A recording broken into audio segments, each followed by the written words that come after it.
था हमारा last topic नॉन इक्वेशन था E cell is equal to E zero cell minus 0.059 upon n log of anode upon cathode यहाँ तक। और एनोड अपॉन कैथोड मतलब मैंने स्क्वायर ब्रैकेट में लगाया था, विच मींस दैट हम लोग कॉन्सेंट्रेशन की बात कर रहे हैं, ऐसे ही कुछ भी नहीं। नेक्स्ट आप लिखेंगे equilibrium constant from non equation.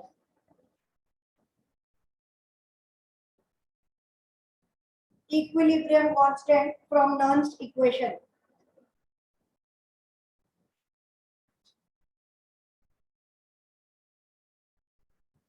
पहले पूरा फॉर्मूला लिखिए नर्न्स्ट इक्वेशन का। E cell is equal to E zero cell minus क्या लिखवाया था 0.059 upon n log of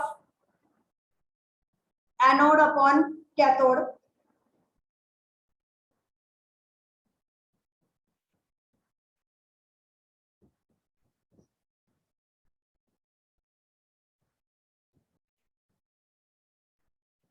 concentration of anode upon concentration of cathode.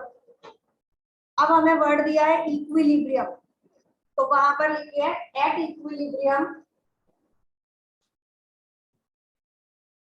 E cell is equal to 0।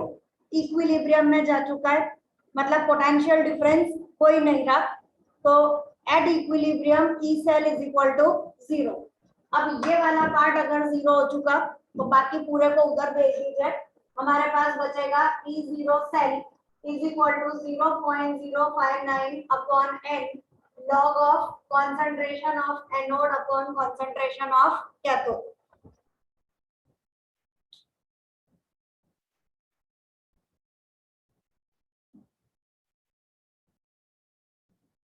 ये जो concentration of anode upon cathode है इसको अपन लोग लिखेंगे इक्विलिब्रियम कांस्टेंट के टर्म में, and that is equal to log of Kc. ये केसी वर्ड अपन ने 11th में इक्विलिब्रियम में पढ़ा था, तब हम बोलते थे Kc is equal to product upon reactant.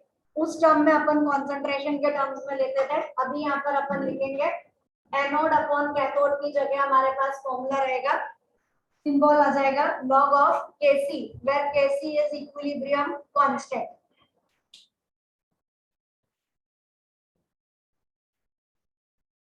पूरे के अंदर जो मेन बात आपको ध्यान रखनी है वो है E cell is equal to 0, क्योंकि इक्विलिब्रियम पे ये वैल्यू 0 होगी, सिर्फ ये आपको ध्यान मेन रखना है।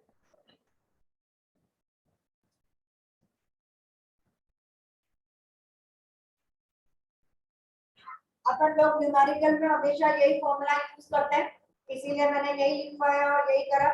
लेकिन अगर एमसीक्यू में ऑप्शन में दूसरा फॉर्मूला आता है तो वो भी लिखिए E zero cell is equal to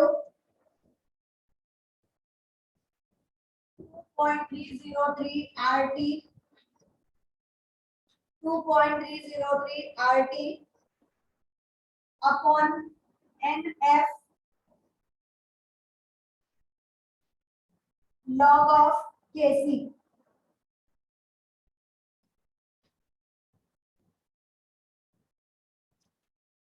actually ये जो 0.059 आया है ये हम इसको सॉल्व करने के बाद लेते हैं।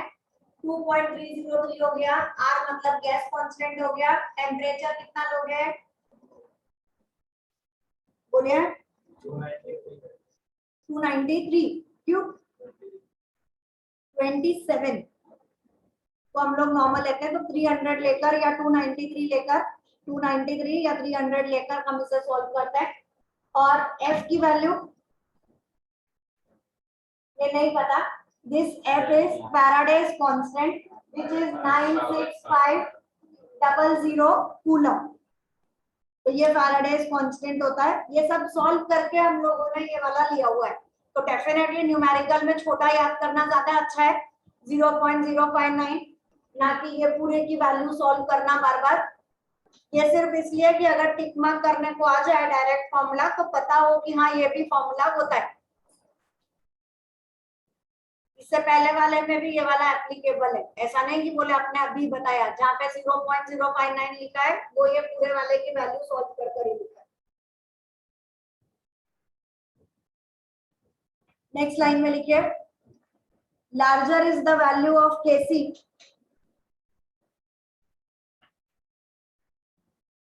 larger is the value of Kc, more will be the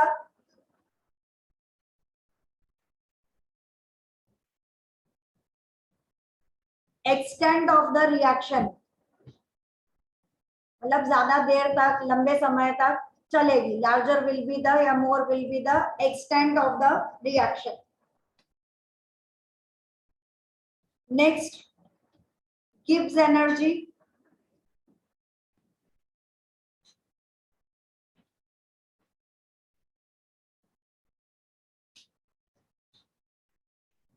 Gibbs energy delta G0 is equal to minus NF E0 cell. Delta G0 is equal to minus NF E0 cell. Delta G अगर negative है, if the value of delta G0 is negative, then reaction will be spontaneous.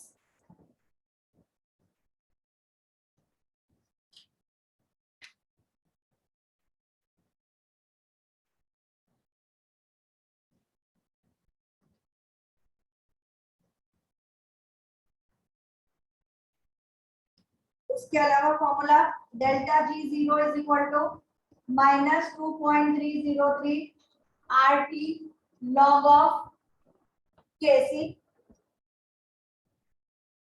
Equilibrium constant के term में दे रखा है, तो ये वाला actually ये 11th वाला है, और 11th वाला एक और है, delta G is equal 0 is equal to delta H minus T delta S, जहाँ पे H मतलब एंथैल्पी और S मतलब एंट्रोपी।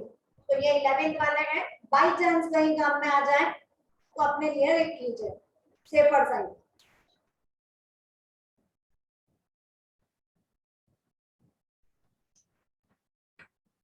अब न्यूमेरिकल्स में खाली ये ध्यान रखना कि ई सेल निकाल रहे हो या E0 सेल निकाल रहे हो, E0 सेल का फॉर्मूला रहेगा E cathode minus E anode, तो वो गड़बड़ नहीं होनी चाहिए। पता चला हमने E0 को E सेल लेकर और सॉल्व कर दिया। चलिए क्वेश्चन लिखेंगे।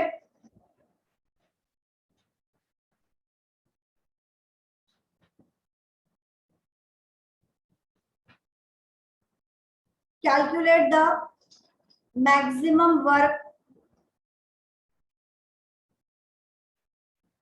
that can be obtained by Daniell cell.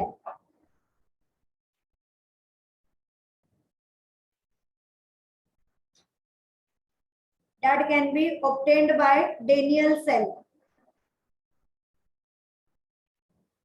अब बार बार पूरा पूरा नहीं लिखवाओगे,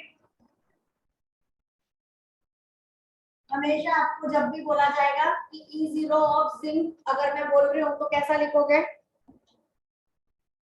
रिडक्शन पोटेंशियल है ना, कैसा लिखेंगे? E0 Zn2 plus slash Zn, value भी याद हो जानी चाहिए अब तक तो, माइनस 0.76 वोल्ट, कॉमन है, बहुत ज्यादा कॉमन।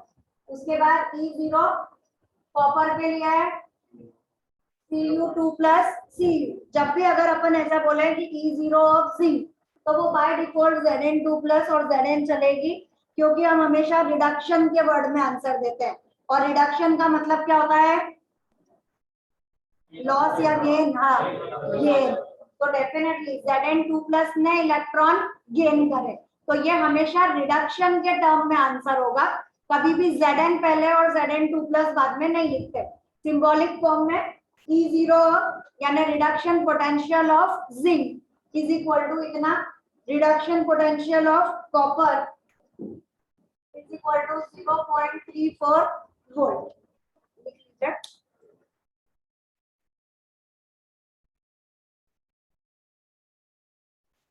वर्क ढूंढना है, मतलब हमें गिब्स फ्री एनर्जी ढूंढनी है, फ्री एनर्जी, वर्क डन ढूंढना है।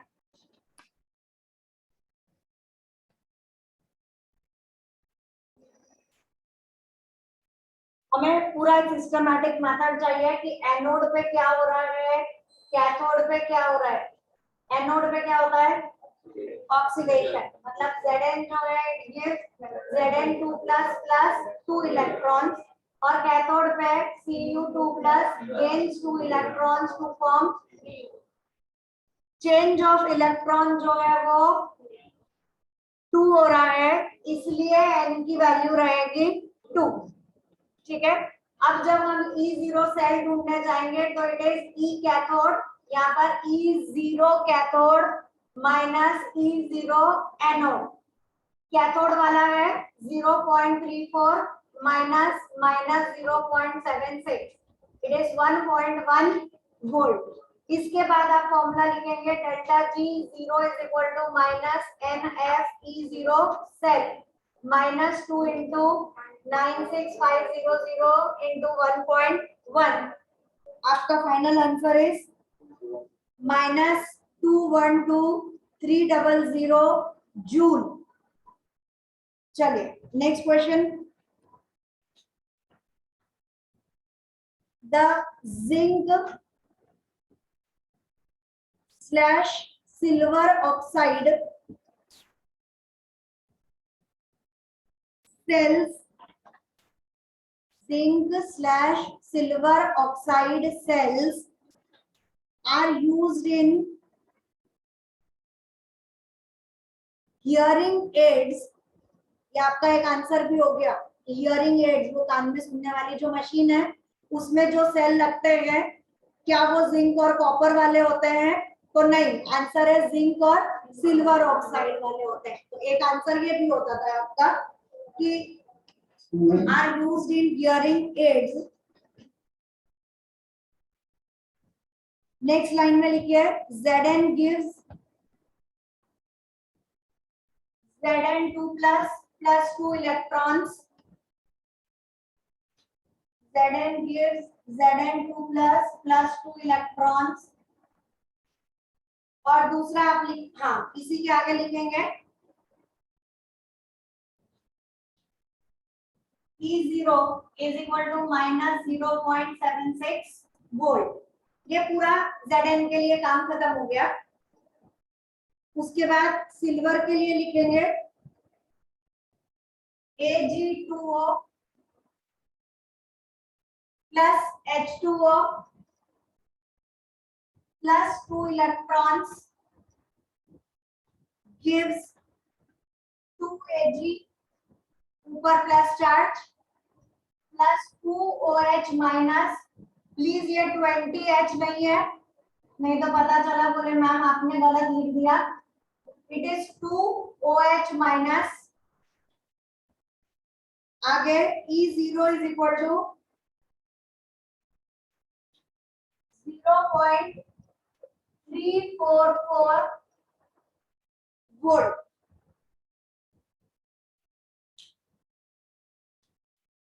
इसमें A part which is oxidized and which is reduced, B part find E0, and C part find delta G0।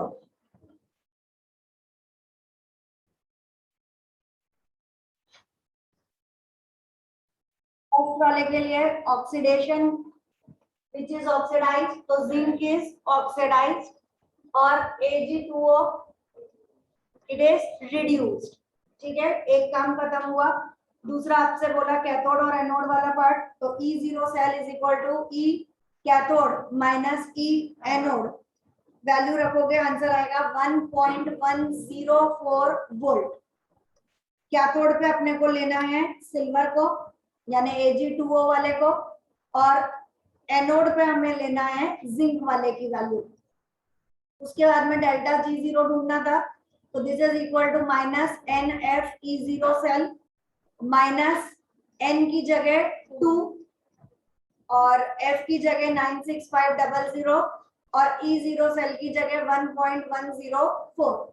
Final answer is -213072। ये हमारा final answer.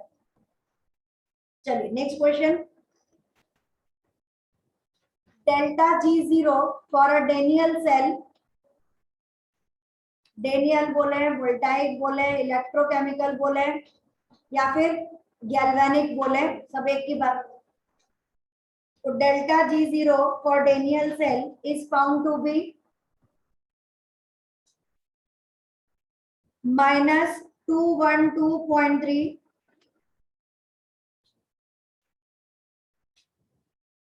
kilojule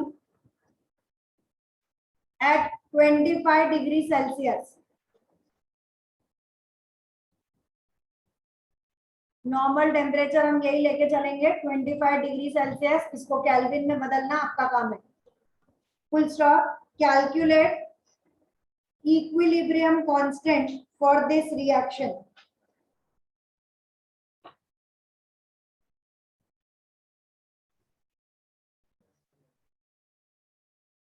delta G0 is equal to -NFE0 cell.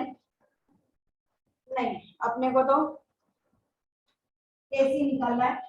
It is -2.303 RT log of Kc।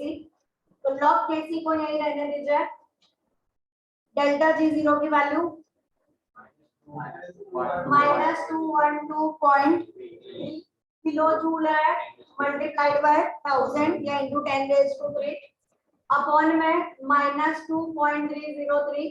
R की जगह standard value 8.314, temperature 25 degree Celsius which is 298 kelvin. Minus minus आपका cut हो जाएगा। इस पूरे को आप लोगों ने सॉल्व किया, कितना आया आपका log Kc is equal to 37.20। Okay, यहां तक समझ में आता है कि log Kc is equal to, ये पूरा सॉल्व करके आंसर आ गया 37.20। तो Kc कितना होगा? Kc is equal to 1/log का मतलब होता है एंटी लॉग। हम यहाँ पर लिखेंगे एंटी लॉग ऑफ 37.20।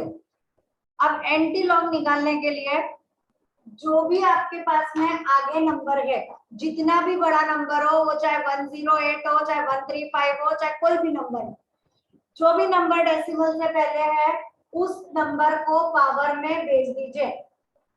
ये हो गया 10⁻37। अब जो लोग बुक में से देख रहे हैं वो लोग डायरेक्टली एंटी लॉग वाली हेडिंग निकालिए और उसमें 0.20 की पहली वैल्यू जो हो रही है वो लिख देंगे। और जो भी लोग बाय कैलसी कर रहे हैं, डिपेंडिंग ऑन योर बोर्ड, आप लोग रूल लिखिए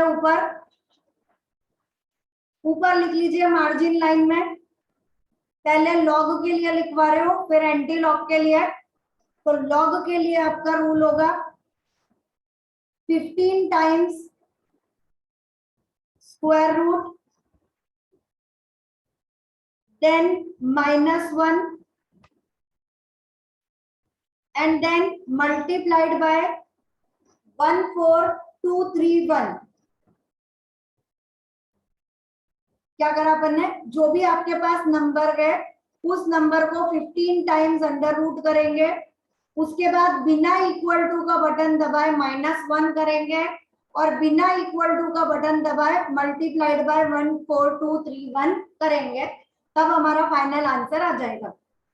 एंटी लॉग करने के लिए इसका रिवर्स होता है। रिवर्स कैसे करेंगे वो लिखिए। नंबर, जो भी नंबर है, डिवाइडेड बाय, यहाँ पर ने क्या किया था लास्ट में मल्टीप्लाई, तो अब शुरू में करेंगे डिवाइड बाय 14231।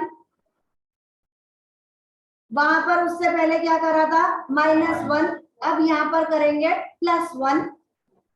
तो पहले नंबर डिवाइडेड बाय 14231 देन +1, अभी मल्टीप्लाई इक्वल टू, सिंबल लगाइए, multiply equal to multiply equal to, ऐसा आप 15 टाइम्स करेंगे, जैसा वहां 15 टाइम्स अंडर रूट करा, ऐसे यहाँ 15 टाइम्स मल्टीप्लाई इक्वल टू करेंगे, you will have your anti log. अभी आप लोग लिखिए जो लोग कैलसी वाले हैं, 0.20 डिवाइड बाय 14231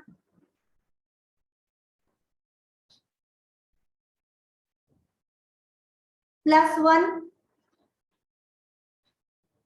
और उसके बाद मल्टीप्लाई इक्वल टू को 15 टाइम्स काउंट करिए। जो मल्टीप्लाई इक्वल टू है ये 15 टाइम्स में आपको गड़बड़ कर देता है, भूल जाते हैं अपन। तो बेटा उसके लिए आपने जहां पर +1 किया ना, उसके बाद वहां आपके कैलसी पे राइट हैंड साइड पे काउंटिंग नजर आती है कि कितनी बार आप बटन दबा चुके हैं। वो काउंटिंग देखिए कि शायद आपने 3 बार या 4 बार बटन दबाया है, तो उस 4 के बाद 15 प्लस कर लोगे, 15 2 ज़ा 32, 15 2 ज़ा 30 ऐड करोगे तो आपका आंसर आएगा। नहीं पता चला? मैं आ रही हूँ एक एक के पास, रुको। एलसी वालों को टोटल अपने यहाँ पे साइड में जो स्टेप्स लिखी हुई आती है वो 49 स्टेप्स काउंट आउट होगी। पूरा आपके करने के बाद 49 स्टेप्स वो दिखाएगा। और सीबीएसई वाले जो लोग विदाउट कैलसी अपन टेबल यूज कर रहे हैं, आप सिंपली 0.20 का 0 देखेंगे। तो 0.20 का 0 जब आपने देखा तो वहां पे 158 समथिंग आपको नजर आ रहा है, which will be written as 1.58। 2-3 question है मेरे पास में कि 0.20 में 0 ही क्यों देखा, क्योंकि आगे हमारे पास और कोई नंबर नहीं है, तो हमने 0.20 का 0 देख लिया। तो 0.20 का 0 विल बी 1 पॉइंट। वहां पर आपको पॉइंट लिखा हुआ नहीं मिल रहा, you have to take that point. Antilog के अंदर शुरू हम डेसिमल से करते हैं और जब आंसर देते हैं तो 1 पॉइंट के टर्म में जाता है, ठीक है। अगर यहीं पर आपके पास नंबर होगा 0.201, तो क्या करोगे आप लोग, अपने अपने उस पे वैल्यूज देखिए, 0.20 और उसका 1, तो 0.20 का 1 कितना आ रहा है? 1.589। अब यही चीज अगर आपकी 0.2013 हो तो क्या करोगे? 0.20 का 1, यानी वो तो आपके पास हो गया 1589, डेसिमल सहित है। और उसके बाद उसकी मीन वैल्यू पर जाइए, आगे आगे आगे जाओ, उसी लाइन में आगे आगे आगे 3 तक जाओ, ऊपर देखिए 3, हाँ उस 3 को नीचे लेके आओ, 1 लिखा हुआ मिलेगा, वो 1 यहाँ पर ऐड कर दीजिए, तो ये आपके पास हो गया 1.59 for a cell Mg/Mg2+,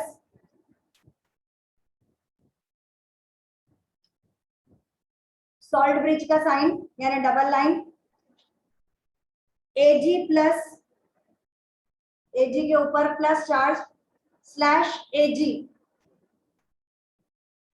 calculate equilibrium constant यानी Kc की वैल्यू हमें ढूंढनी है at 25 degree Celsius,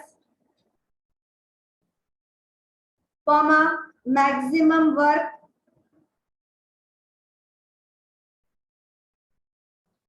comma E0 cell,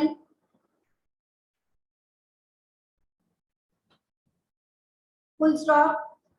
अब वैल्यूज लिख लीजिए जो उन्होंने दे रखी है, E0। अब जैसा अगर मैं आपको बोलूंगी E0 फॉर Mg, तो उसको लिखते कैसे हैं? Mg2+/Mg, रिडक्शन पोटेंशियल है ये, which is equal to -2.37 volt,